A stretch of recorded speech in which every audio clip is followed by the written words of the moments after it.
The North Dakota Farmers Union isn't a Democrat, it isn't Republican, it isn't anything like that. It's an advocate. It's a group of people that go out there and support farmers and they support ranchers and they try to educate and make sure people all across the state and for that matter, the nation understand what it's like to make your living off the land. Well, we asked Mark Watne to come in. He's the president of the North Dakota Farmers Union, and a big part of that is to have a conversation about livestock and what it was like to go through a real drought season in some of the areas where we have the most livestock. And so let's talk to him. Mark, good to have you back coming down the road with us. Thanks, and thanks for the opportunity. People have a really short memory. You get some snow in the wintertime and you see it thaw out, and the next thing you know, it's like, well, we're not that dry. I know a lot of people in the south central part of this state that were selling off part of their herd. That they didn't have the hay made, Mark, that they needed to have made. No, that's true. And, these ranchers are pretty innovative.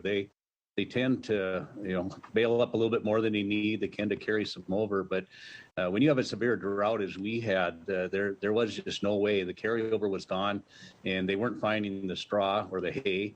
And they were out, searching, almost 1,000 miles away to find products. So we really did need to come up with something that can help these guys pay for that high cost feed that they had to run through the cattle. Now, USDA came out with an announcement that they're going to begin distributing $750 million this week to livestock producers to aid in recovery from last year's record-setting drought. That's a lot of money.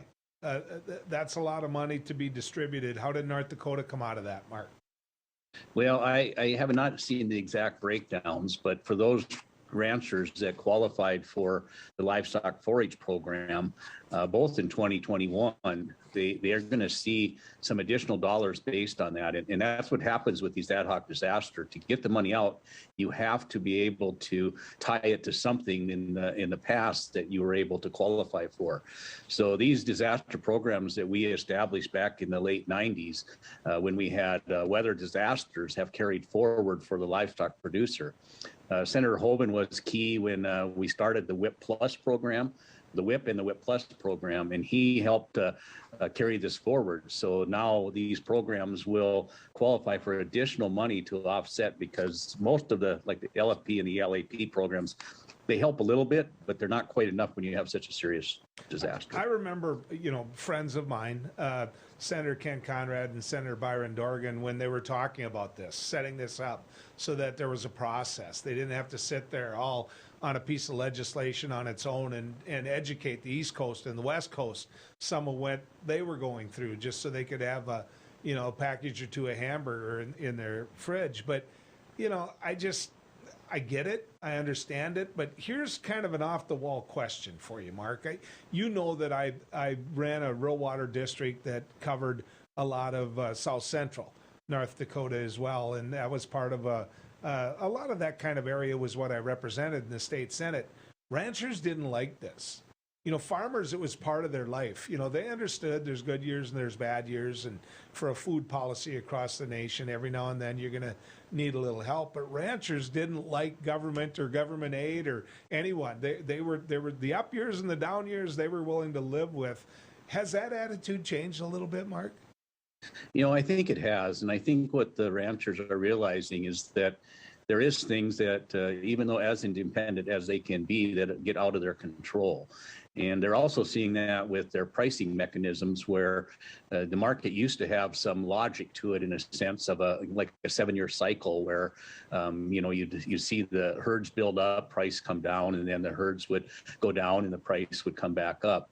Well, with this concentration with few buyers, they've seen these price variances where they're just not getting paid what they should. Well, when you're all of a sudden selling cattle for a very low margin, and then you have these additional disasters that are out of your control, you need to make more money in the good times. And if you can't weather the storm. So that's why the disaster programs become very essential, and ranchers are starting to depend on them. I mean, I know many ranchers now that would like to see a crop insurance program or a livestock insurance program, if you want to call it that. And we're looking into that, because they do need this coverage both in a revenue side and in a production side. Is this just cattle? Mark, does it go beyond cattle to other livestock, sheep, goats? I mean, is it just cattle that we're talking about? I think it's primarily cattle. I think anybody that was doing some feeding outside where they were using, forage maybe qualify, but it's primarily cattle for this program. Okay. Want to talk a little bit about where we're going into this year. Obviously a lot of people have calved out, but some still are. And there's still people when it comes to, looking at raising cattle. Some people are really, this is a make or break it year for them. It really is. And if you see another dry season, I talked to one on the radio today. He said, we're going to have to sell off a lot of our herd. You talk to more people than I know in production agriculture. What are you hearing out there?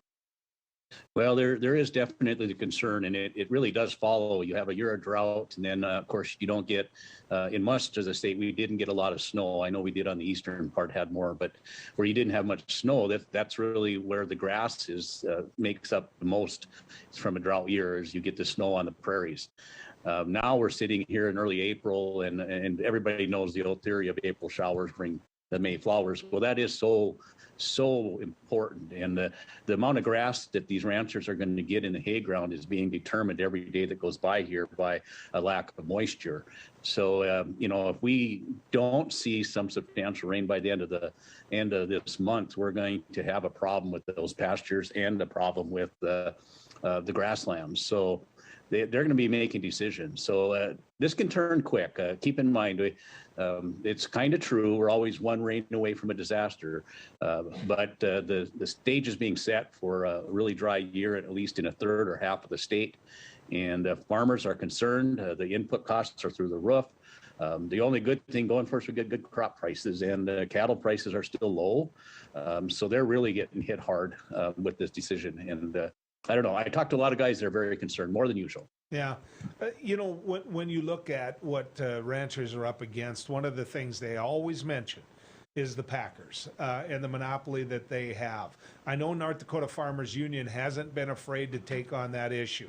And you and your organization has been more than willing to sit down and talk to any leader across the nation when it comes to trying to take on some of these packers and show where the real money is going before it gets on that shelf in the supermarket. Are you gaining ground there? Are people across the nation starting to realize that it isn't the rancher that's profiting from increased beef prices? Oh, we are. We've had more attention on this issue. Maybe it's if there's such a good thing from COVID, it drew attention to this supply chain, to the consumer from these packers. We did have some wins, at least on partial wins, where JBS actually is paying out some money. That's got to be ruled on if it's enough from the courts. There's other companies that are part of being sued having to pay out money based on some price fixing concerns. The administration has a Department of Justice looking into whether or not they are truly making a free or fair market.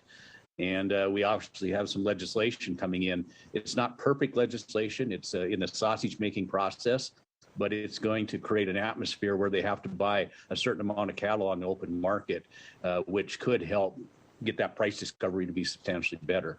I don't know, Joel, if we'll win this fight, at least not at the moment, but we've never had this much attention on it, and the conversations are good. The question is can we truly get it done? And then there's dollars. There's dollars out here to put some processing facilities out here. And I know there's a lot of companies that in small farms or small farm groups and so forth that are putting in processing facilities. They're going to be challenged to make money, but hopefully we can see some breaking up of these big guys so that there's more opportunity for a lot of these smaller facilities to exist and work. North Dakota, when it gave the big tax breaks to the oil companies, the one thing that they did put in was at least a trigger. So when oil prices reached a certain height, with all the profits they're making, and they are making record profits right now, that, a tax would kick in. North Dakota's got, by acknowledgement, they've got over $8 billion in the ending fund balance in terms of extra money. I think it's closer to 9. Is it time that we in North Dakota take a serious look at building a packing plant. You can always sell it off. But for now, doing similar to what we did with the bank in North Dakota and the state mill and elevator. I would be supportive of that, and I think our organization would be supportive of that. And it's a little strange when people think about why would you do that? Well, there is a certain markets that you're trying to attract. One is the basic commodity market where you're selling just good beef product into the marketplace that people want to buy, whether it's from a Walmart or a local grocery store. And you have what they call call cows, and you have dairy cows and stuff. They need to go to a marketplace, so you need processing. That's where I think a state-owned plant would fit very well. And then these so-called smaller plants that are being built, they bring attributes. They can be locally owned. They can be no antibodies. They can be natural, in some cases organic. That's where they can make money. So we really need something to deal with the overall kind of the bulk commodity for meat. We do. Mark, thank you. Thanks as always. We're going to call again. Appreciate it.